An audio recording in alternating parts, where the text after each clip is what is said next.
Қайырлы күн достар, бүгін сіздермен өте дәмді әрі жеңіл десерт панакота жасайтын боламыз. Ең алдымен желатинімізге қайнатылған суық суды құйып, 15-20 минутқа тоңазытқышқа қоямыз.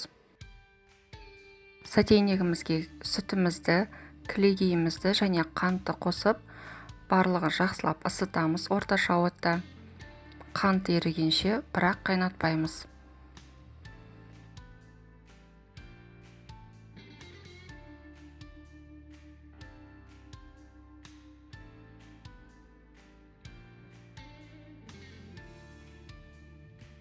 Біздің массамыз дайын болды. Сіздерге көрінсе міне буы шығып жатыр.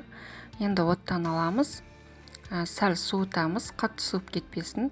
Қазір дайын желатинімізді қосатын боламыз массамызға.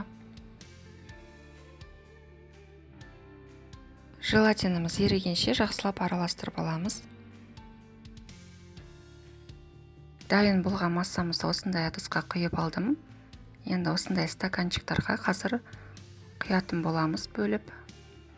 Толтырып құйсаңыз да болады. Енді дайын болған массамызды 1 сағат мұздатқышқа, яғни өз формасын ұстағанша қоямыз. Енді бетіне жемістен конфитюр жасаймыз. Қатырылған құлпынайды немесе таңқурайды ерітіп, сотейникке салып, үстіне қант қосып, қант ерігенше жақсылап араластырамыз. Қант ерігеннен кейін кішкене суға жүгері крахмалын ерітіп алып, конфитюрға қосамыз.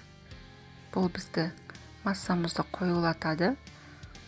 Жақсылап қоюланғанша 30 секундтай аралықта араластырамыз отта.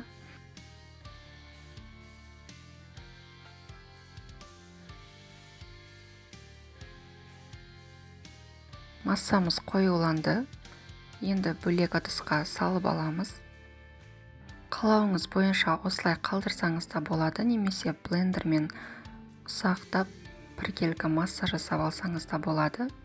Дайын болған конфитюрімізді бөлме температурасында суытып аламыз. Астыңғы слойымыз дайын болды. Енді үстіне конфитюрімізді салып, біркелкі етіп конфитюрімізді жайып шығамыз.